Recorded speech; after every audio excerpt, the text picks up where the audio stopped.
மதுவுக்கும் ரிஷிக்கும் நிச்சயதார்த்த நாள் குறித்தாகிவிட்டது.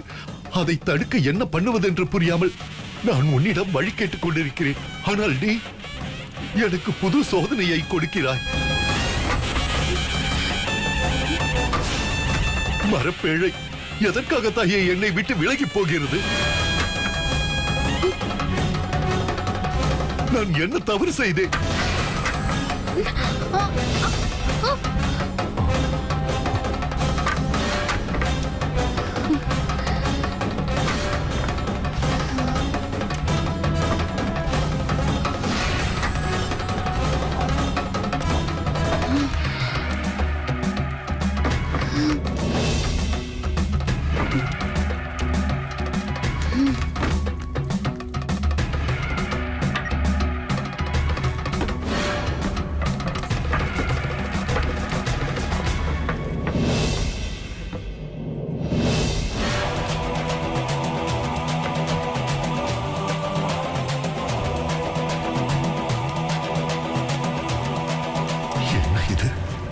நடக்கிறது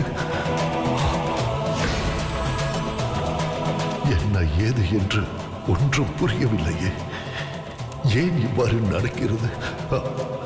தாயே, ஏதோ ஒரு பிரச்சனை என்னை தேடி வந்தது. உன் அருளால் திரும்ப போய்விட்டது. தாயே, உன் கருணையே கருணை.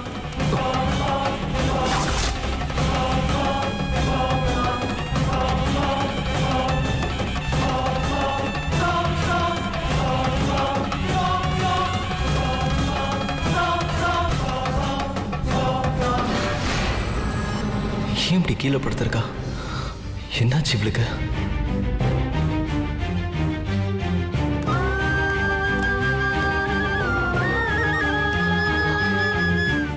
துர்கா,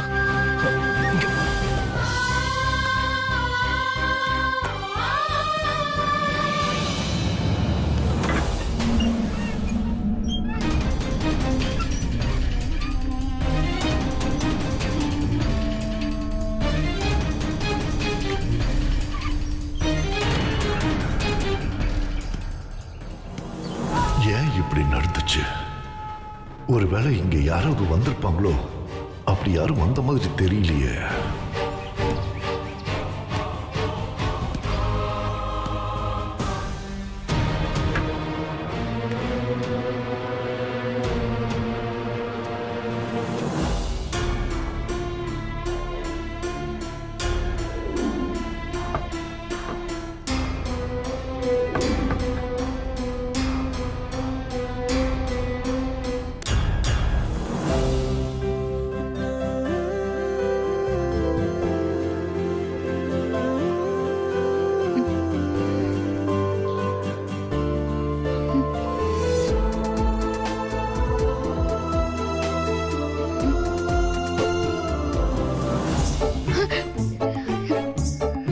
எதுக்கு இங்க வந்தீங்க?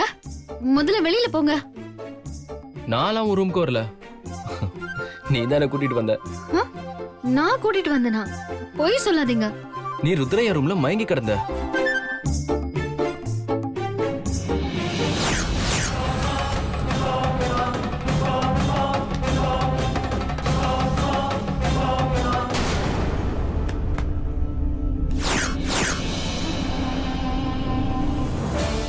மயக்கத்துல இருந்த உன்ன என்னோட ரூம்க்கு கூட்டிட்டு போய் ஃபர்ஸ்ட் எய்ட் பண்ணலாம்னு நினைச்சேன்.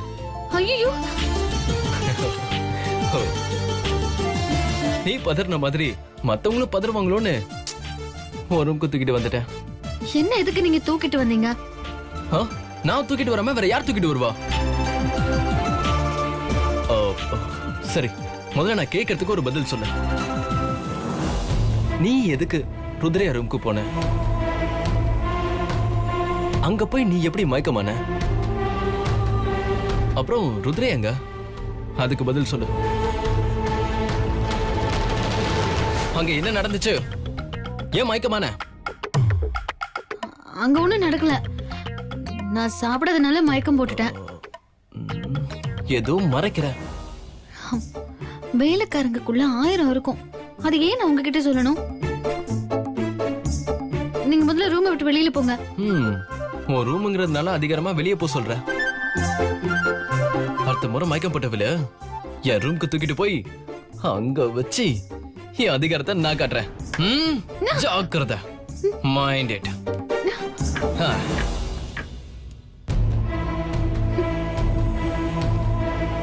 ருத்ரையா அந்த ரூம்ல இருந்து எப்படி மாயமா மறைஞ்சு போயிருப்பாரு? ஒண்ணுமே புரியலையே. செவத்துக்குள்ள இருந்து ஏதோ ஒரு சத்தம் வேற கேட்டுச்சு. அது என்னன்னு கண்டுபிடிக்கணும்.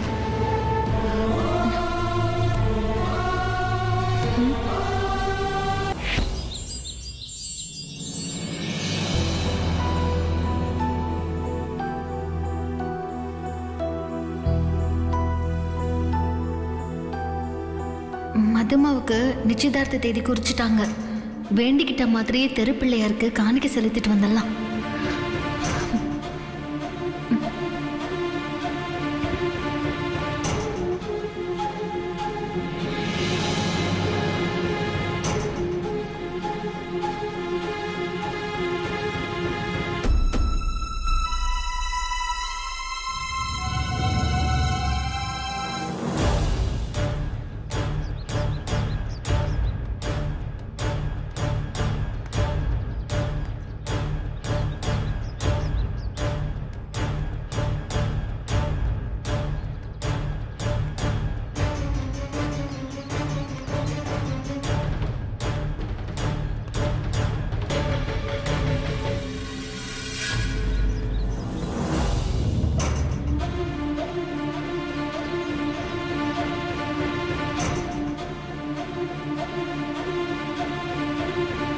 வெளியில எங்கனாலும் கார்ல தானே போவாரு.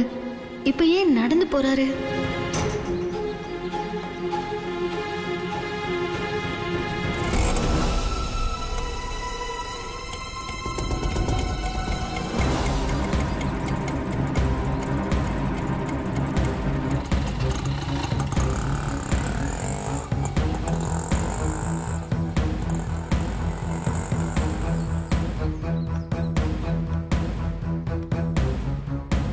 அண்ணே அந்த ஆட்டோவை ஃபாலோ பண்ணி போங்கண்ணே.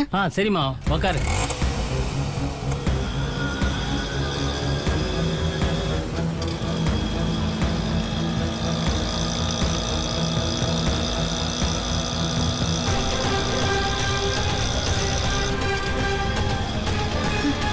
கொஞ்சம் வேகமா போங்கண்ணே. போறேம்மா.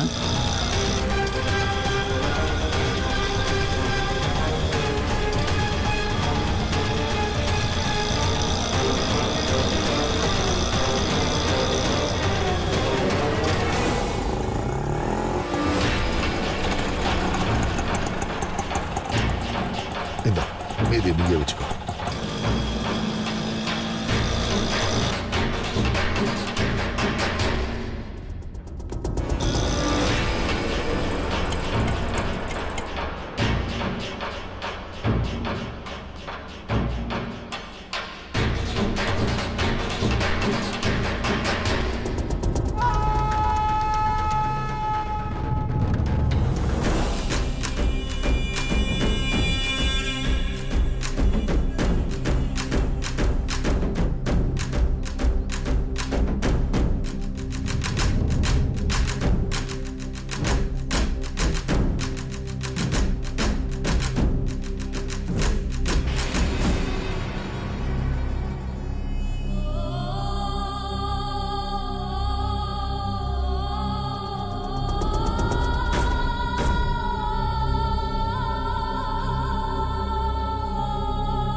சாமி எப்போ தியானத்தை முடிப்பார்னு தெரியலையே.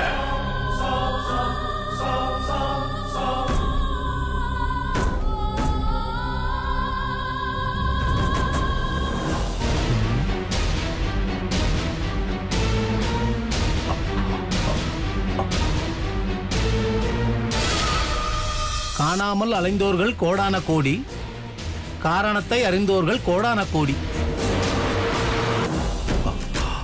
சாமி, அந்த காரணத்தை அறிஞ்சிக்க முடியாம தான் நான் உங்களை தேடி வந்திருக்கேன்.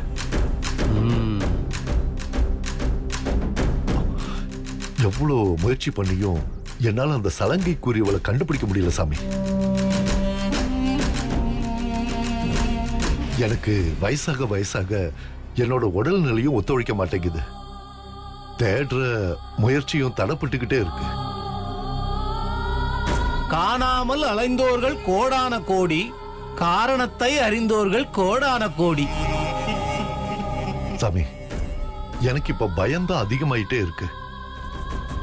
இந்த ஜென்மத்திலையும் என் கடமை நிறைவேறாதா சாமி?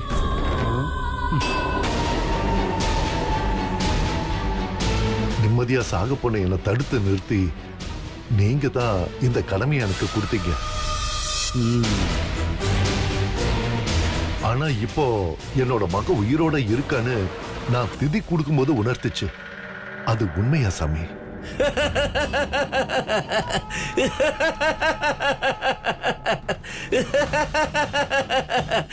காணாமல் அலைந்தோர்கள் கோடான கோடி, காரணத்தை அறிந்தோர்கள் கோடான கோடி. தயவு செஞ்சு புரியுற மாதிரி சொல்லுங்க சாமி. வெள்ளை பிண்டத்தை வெள்ளை பறவை சிதைத்து விட்டு போனதா?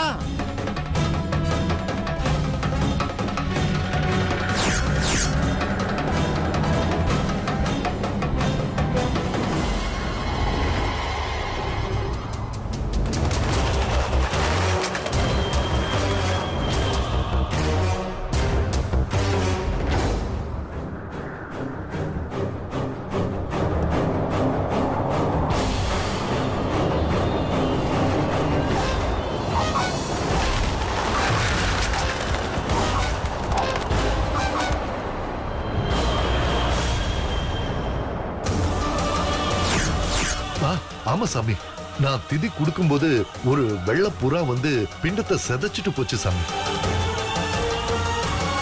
உணர்த்துவது உண்மைதான். நீ உன் கடமையை முடிக்க நீ உன் மகளை கண்டுபிடித்ததுக்கு அப்புறம் அதற்கான வழி கிடைக்கலாம்.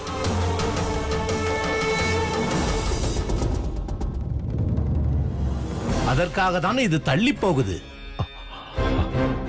காலம்தான் உன் எல்லா கேள்விக்கும் பதில் சொல்லும். அந்த சமயத்தில் எல்லாம் உனக்கு புரிய வரும். அப்போது உன் கடமை முழுமையடையும்.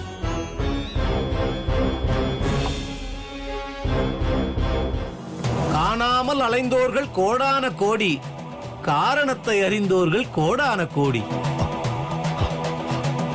நான் வரேன் சாமி. ஆகட்டும் சாமி. அம்மன் உத்தரவு வாங்கிக்கிறேன். என்ன ஆசீர்வாதம் பண்ணுங்க சாமி. எல்லாம் ஆண்டவன் சித்தம்.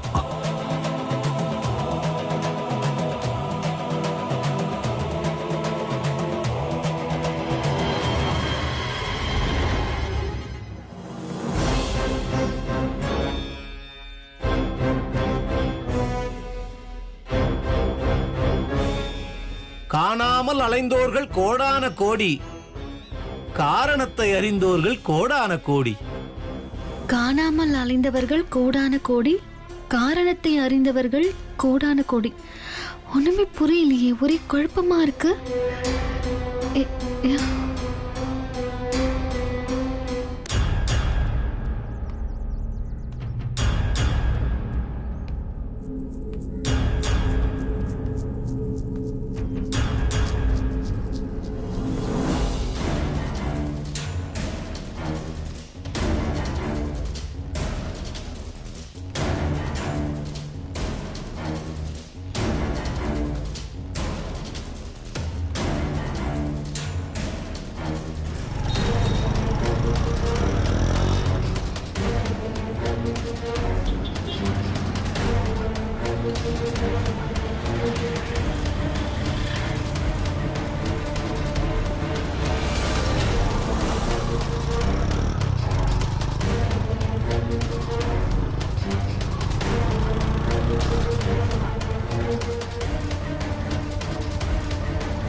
நிமிஷம் நில்லுங்க.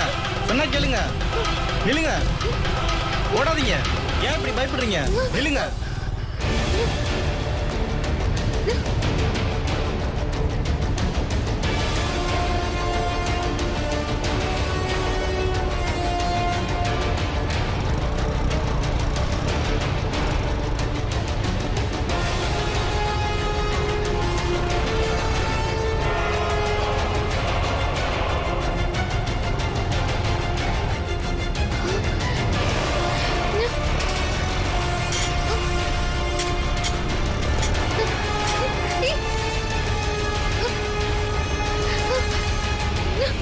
ஏய்,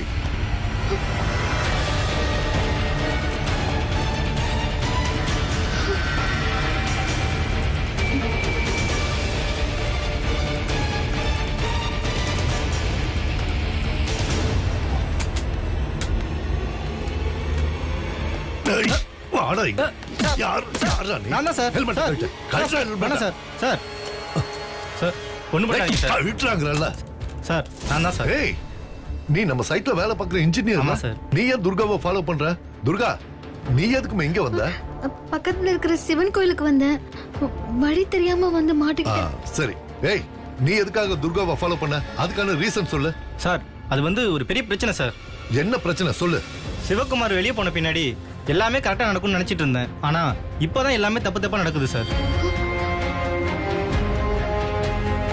பேஸ் மட்டம் போட்டு ஒரு ஃப்ளோர் வரைக்கும் பில்டிங் ஏத்திட்டாங்க சார். பேஸ் மட்டம் கட்ட பயன்படுத்தின கம்பியில இருந்து சிமெண்ட் கலவை வரைக்கும் எதுவுமே குவாலிட்டி இல்லை சார். ஒரு ஃப்ளோரா வெயிட் ஏற ஏற பேஸ் மட்டம் வெயிட் தாங்காது சார். மௌலிவாக்கம் கட்டடம் மாதிரி நம்ம கட்டடமும் இடிஞ்சு விழுந்துரும் சார். இது வரைக்கும் கட்டின எல்லாத்தையும் இடிச்சு தள்ளிட்டு முதல்ல இருந்து தரமான பொருளை வச்சு ப்ராஜெக்ட் வேலையை ஆரம்பிச்சா மட்டும்தான் இந்த டவுன்ஷிப் ப்ராஜெக்ட் நிலைச்சு நிற்கும். இல்லனா இதோட வீழ்ச்சியை யாராலையும் தடுக்க முடியாது. ஏன்னா பேஸ் மட்டம் சரியில்லைன்னா எதுவுமே தரையில நிலைச்சு நிக்காதுங்கிறது சிம்பிளா.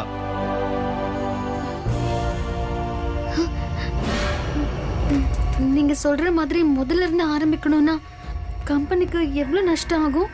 50 கோடி மேடம். 50 கோடியா? ஐயோ. மேடம், இப்பவே இதை கண்டுபிடிச்சதால 50 கோடி மட்டும்தான் போகுது. இல்லனா மொத்த ப்ராஜெக்டையும் முடிச்சிருந்து அப்புறம் தெரிஞ்சிருந்தா கம்பெனியவே க்ளோஸ் பண்ணிட்டு போயிருக்கணும் மேடம். ஐயோ. அதனால இமிடியேட்டா இந்த ஒர்க்கை ஸ்டாப் பண்ணணும் மேடம். ஒரு நிமிஷம் மேடம். எல்லாமே இந்த ஃபைல்ல இருக்கு. இங்க கொடு. டீட்டெயிலா இருக்கு சார்.